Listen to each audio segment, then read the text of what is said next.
My grandmother changed her will 11 days before she died. My uncle was the only person who visited her in the 2 weeks before that. I know this, not because someone told me, not because I figured it out later, because a hospice nurse named Carol had been writing it down. Every visit, every day, for 4 months. And she kept the notebook. Before I tell you what was in that notebook, drop a comment right now. Have you ever watched someone get close to a dying person and thought, something is wrong here? Because I felt it. 6 weeks before my grandmother died, I felt something shift. I just didn't know what to do with the feeling. Carol knew what to do. And because of her, everything my uncle built in those final weeks came apart in a conference room in about 40 seconds. Stay with me, because this story has 3 parts, and the ending of part 3 is something I still think about every single day. Part 1. What Eleanor Left Behind. My grandmother's name was Eleanor Marsh.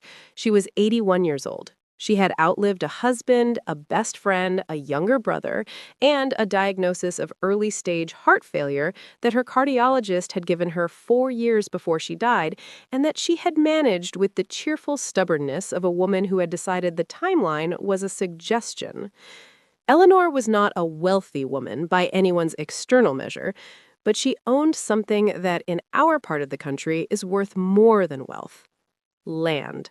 62 acres, farmland mostly, some timber on the northern edge, a creek that ran through the southeast corner that my grandfather had loved so much he'd built a small wooden bench beside it in 1968 and repainted it every spring until the year he died. The land had been appraised 18 months before Eleanor passed. Current value, $890,000. She also had a retirement account, $140,000, built over 30 years of working as a school administrator. Total estate, just over $1 million. She had 2 children, my father, Robert, and my uncle, Gary. For most of their lives, the brothers had gotten along the way siblings do when they live in different cities and see each other at holidays, politely, with genuine affection, and without enough contact to test either of those things too hard. Gary was the charming one. Good at parties, good at making Eleanor laugh. He called on her birthday, remembered her favorite flowers, showed up at Christmas with gifts that were slightly too expensive. My father was the steady one. He lived 40 minutes from Eleanor's house. He drove her to doctor's appointments. He handled her taxes every February. He was there on a Tuesday when she needed a ride to the pharmacy, and on a Saturday when she needed help understanding a Medicare form. Gary was there for the flowers. My father was there for the forms. And for 20 years, Eleanor's will reflected that reality. Equal split of the land, equal split of the retirement account. Straightforward, documented, filed with an attorney named Harold Foss, who had handled Eleanor's affairs for 15 years, and who I had met exactly once at a Christmas party, and who wore the same kind of plain, careful expression I've since come to associate with people who have seen too many families go wrong over money. That was the will as we understood it. That was the will as it existed, until Derry decided sometime in the winter of Eleanor's final year that equal wasn't enough. I want to be fair about when I first noticed something was wrong, because I think about this a lot. Whether I should have seen it sooner, whether I could have protected her better. The honest answer is, I saw the signals. I just didn't know what they meant yet. Gary started visiting more frequently in October. Eleanor was in hospice care by then, at home with a rotating team of nurses and aides who came morning and evening. She was declining, but slowly, and she still had good days where she was sharp and funny and entirely herself. Gary came in October, then twice in November. Then, in December, the month before she died, 9 times in 12 days. 9 times. My father noticed it too. He mentioned it to me on the phone in mid-December. "Gary's been out here a lot," he said. "Is that bad?" I said. "I don't know," he said. "It's just different. He's never been out here this much, not even when Dad was sick." We left it at that. We shouldn't have. Eleanor died on a Thursday morning in January. Peacefully. My father was with her. I was 40 minutes away and got there an hour after. I want to tell you about that morning, not the grief of it, which is private and is still private, but one specific detail. Gary was not there. He arrived 3 hours later. He hugged my father. He cried at the bedside. He said all the right things. And he was wearing a suit. I noticed that. At the time, I filed it somewhere unnamed. Later, I understood why it bothered me. You don't wear a suit to a deathbed. You wear a suit to a meeting. 6 days after Eleanor died, we sat down with Harold Foss. My father, me, Gary. Harold put the will on the table. My father reached for it. Gary said, "Harold, before we go through that, there's an updated version." And he put a document on the table. I want to tell you what was in that document, because reading it is still one of the strangest experiences of my life. It looked real. It was formatted correctly. It had Eleanor's signature. It had a notary stamp. It had 2 witness signatures. And it left everything, the land, the retirement account, the full estate, to Gary. My father received under this document Eleanor's personal belongings and any sentimental items as agreed upon by the executor being Gary. My father looked at the document for a long time. Then he looked at his brother. Gary looked back, and he said in a voice I will never forget for the rest of my life, "She wanted it to me, Robert. She told me. She said you had your family close, and she wanted to make sure I was taken care of." My father didn't say anything. I looked at Gary, and I thought about the suit. Harold said he would need to verify the document before any proceedings could continue. We drove home. That night, sitting at my father's kitchen table, I said, "Dad, when did this will get signed?" He pulled out the document. The date was December 19th. I pulled out my phone, opened the calendar. December 19th was a day Eleanor's hospice records would later confirm she had been assessed as experiencing significant cognitive fluctuation and increased confusion. December 19th was also the day a notebook I didn't know existed yet would confirm Gary had visited for 3 hours and 40 minutes. Alone. I called the hospice agency the next morning. I didn't know exactly what I was looking for. I just knew I needed to understand the pattern of those December visits. Who was there, when, and for how long? The agency was cooperative, but limited. They could confirm visit dates from their own staff, but couldn't speak to family visitor patterns. But the woman I spoke to said something that stopped me. "You might want to speak with Carol," she said.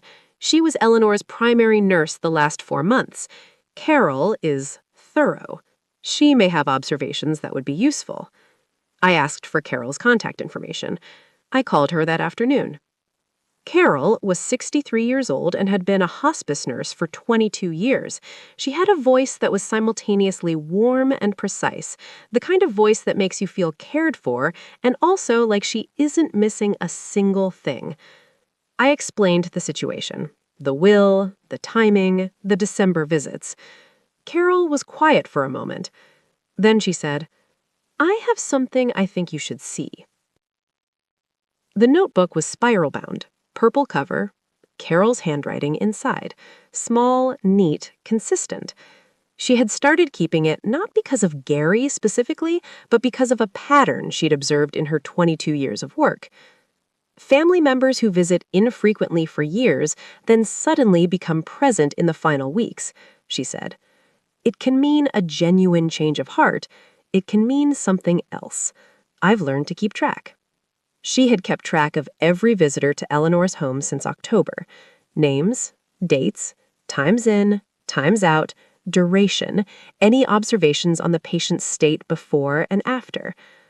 I sat with that notebook for 2 hours. What it showed was this. In October, Gary had visited twice. Both visits were relatively brief. Eleanor was in good spirits on both days, per Carol's notes. In November, Gary had visited 4 times. His visits were getting longer. Carol noted that on one November visit, Gary had asked her directly whether Eleanor was still able to sign documents. Carol told her she wasn't qualified to give legal opinions. She wrote that exchange down. In December, the pattern changed completely. 9 visits in 12 days, averaging 3 hours each. Always on days when my father wasn't present and when Carol's shift had ended, meaning the afternoon aide was on duty rather than Carol. He'd timed his visits when Carol wasn't there. But Carol had been checking in. She'd swing by after her shift ended, not officially, just checking in. Old habit. She'd see a car in the driveway she recognized and make a note. December 19th. Gary's visit, 1:15 p.m. to 4:59 p.m. Carol's note. Eleanor appeared fatigued and somewhat confused when I checked in briefly at 5:10 p.m. following GM's visit. She did not remember what they had discussed. She asked me twice if Robert had called today. She seemed unsettled. Papers observed on kitchen table during my entry. GM departed with a folder. Papers on the kitchen table. A folder. On December 19th. I asked Carol if she would be willing to make a formal statement. She said she'd been waiting for someone to ask. But here's what I haven't told you yet. Carol had done something else. Something she'd done on 3 prior cases in her 22 years. Something that would change everything about what happened in that conference room. On December 17th, 2 days before the will signing, Carol had asked Eleanor a question. Not a legal question, not about the will or Gary or money.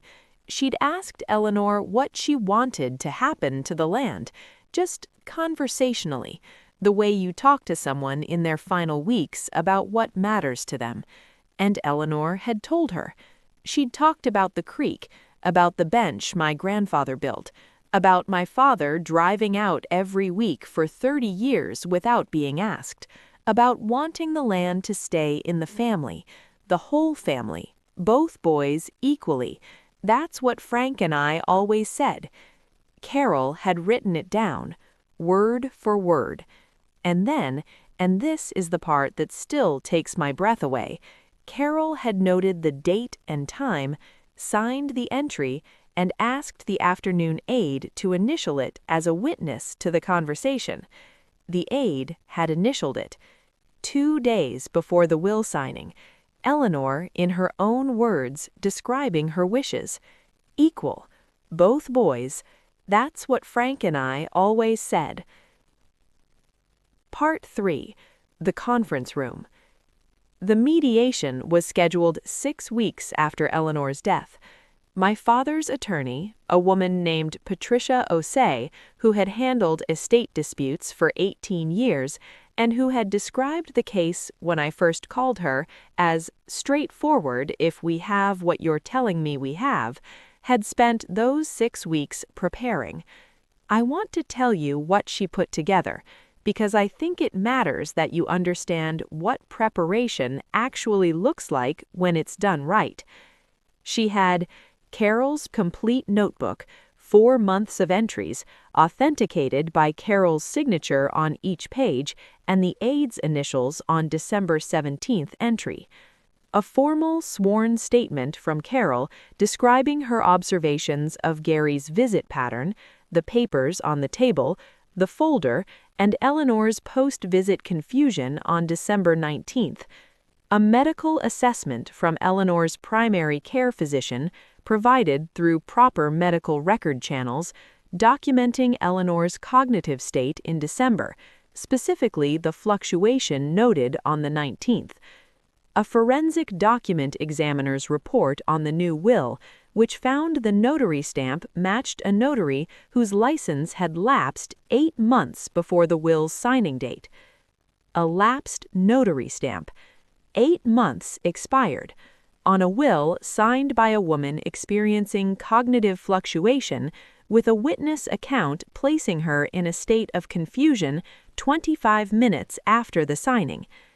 Patricia called me the night before mediation, and she said, "I want you to be calm tomorrow, not because we might lose, because we're not going to lose, and I need you to let the documents do the work."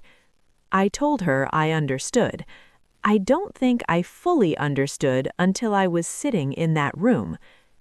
Gary arrived with his attorney, a man I'll call Richard because that was his name and he deserves to be named, who had the confident posture of someone who had reviewed a will that looked legitimate and had not looked hard enough at the notary stamp. The mediator opened the session. Gary's attorney went first. He presented the will. He spoke about Eleanor's right to change her estate documents. He described Gary as a devoted son who had simply responded to her mother's expressed wishes in her final weeks. He used the word devoted twice. Patricia let him finish. Then she put 4 documents on the table. She slid them across one at a time. Document 1, the notary verification report. The stamp on Gary's will corresponded to a notary who had been lapsed 8 months before the will's signing date. A lapsed notary stamp. 8 months expired. On a will signed by a woman experiencing cognitive fluctuation with a witness account placing her in a state of confusion 25 minutes after the signing. Patricia called me the night before mediation, and she said, "I want you to be calm tomorrow, not because we might lose, because we're not going to lose, and I need you to let the documents do the work." I told her I understood. I don't think I fully understood until I was sitting in that room. Gary arrived with his attorney, a man I'll call Richard because that was his name and he deserves to be named, who had the confident posture of someone who had reviewed a will that looked legitimate and had not looked hard enough at the notary stamp. The mediator opened the session. Gary's attorney went first. He presented the will. He spoke about Eleanor's right to change her estate documents. He described Gary as a devoted son who had simply responded to her mother's expressed wishes in her final weeks. He used the word devoted twice. Patricia let him finish. Then she put 4 documents on the table. She slid them across one at a time. Document 1, the notary verification report. The stamp on Gary's will corresponded to a notary who had been lapsed 8 months before the will's signing date. A lapsed notary stamp. 8 months expired. On a will signed by a woman experiencing cognitive fluctuation with a witness account placing her in a state of confusion 25 minutes after the signing. Patricia called me the night before mediation, and she said, "I want you to be calm tomorrow, not because we might lose, because we're not going to lose, and I need you to let the documents do the work." I told her I understood. I don't think I fully understood until I was sitting in that room. Gary arrived with his attorney, a man I'll call Richard because that was his name and he deserves to be named, who had the confident posture of someone who had reviewed a will that looked legitimate and had not looked hard enough at the notary stamp. The mediator opened the session. Gary's attorney went first. He presented the will. He spoke about Eleanor's right to change her estate documents. He described Gary as a devoted son who had simply responded to her mother's expressed wishes in her final weeks. He used the word devoted twice. Patricia let him finish. Then she put 4 documents on the table. She slid them across one at a time. Document 1, the notary verification report. The stamp on Gary's will corresponded to a notary who had been lapsed 8 months before the will's signing date. A lapsed notary stamp. 8 months expired. On a will signed by a woman experiencing cognitive fluctuation with a witness account placing her in a state of confusion 25 minutes after the signing. Patricia called me the night before mediation, and she said, "I want you to be calm tomorrow, not because we might lose, because we're not going to lose, and I need you to let the documents do the work." I told her I understood. I don't think I fully understood until I was sitting in that room.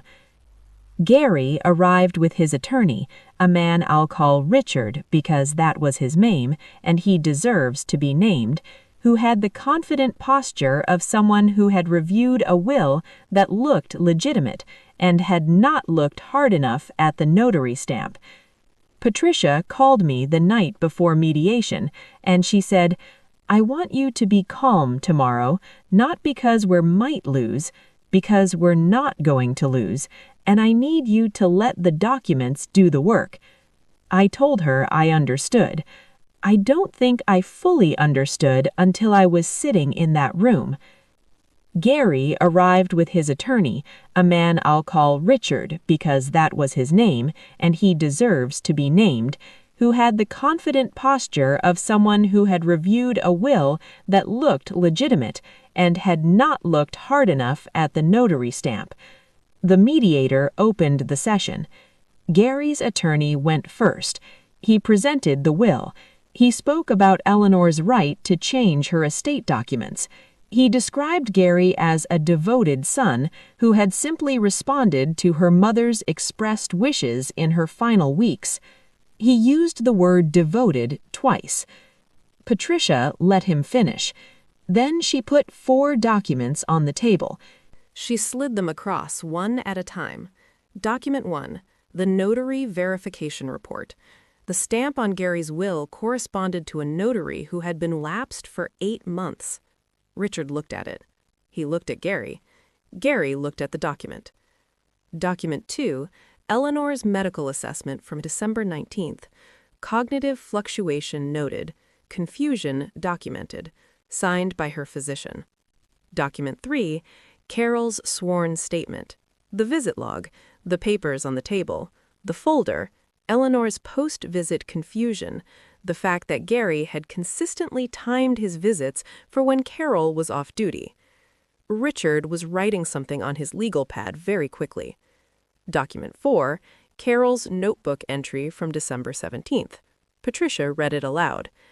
Patient discussed wishes for the land, stated clearly, "I want it to stay in the family, both boys, equally. That's what Frank and I always said." Patient appeared lucid and engaged. Entry witnessed by aide on duty. She put the notebook on the table. Open to that page. The aide's initials visible in the margin. The room was quiet. Patricia said, "Eleanor stated her wishes 2 days before the signing, in her own words, witnessed and documented. The document Mr. Gary Marsh has presented was notarized by a lapsed notary, signed during a period of documented cognitive fluctuation, and directly contradicts the patient's own expressed wishes from 48 hours earlier." She folded her hands. "We're prepared to proceed to a full hearing if necessary. We're also prepared to discuss a resolution today." Richard asked for a recess. He and Gary stepped out. They were gone for 22 minutes. When they came back, Richard said 4 words. "Will accept the original will." My father didn't say anything when I told him. He sat in his kitchen for a long time. Then he said, "She said both boys equally. She always said that." "I know," I said. "He would have hated this," he said. "All of it. The lawyers, the fighting." "I know." He was quiet for another minute. "Gary called me," he said. I looked at him. "He called me last night. He said he was sorry, that he'd convinced himself she wanted it, and that he'd—" He stopped. "He had a reason for everything. He always has a reason." "What did he say?" I asked. My father looked out the window. "I told him I needed time," he said. "I told him I didn't know if time would be enough, and I told him that what he did to our mother in those last weeks—" His voice went somewhere careful. I told him I'd have to live with not knowing whether she was confused when she signed it, whether she understood what she was doing, whether she was scared. He looked at me. That's not something you come back from easily. Maybe not at all. I didn't have anything to say to that. So I sat with him, the way you do when the right thing happened and the loss is still the loss. 6 months later. Update. 6 months on. The estate was settled 4 months after the mediation. The land was split equally between my father and Gary, per the original will. The retirement account was distributed the same way. My father walked the full 62 acres the week after the settlement. He took me with him. We walked all the way down to the southeast corner where the creek runs, where the bench is, still there, still standing, repainted one last time by Eleanor 2 summers ago when she could still manage it. My father sat on that bench for a long time. He didn't say anything.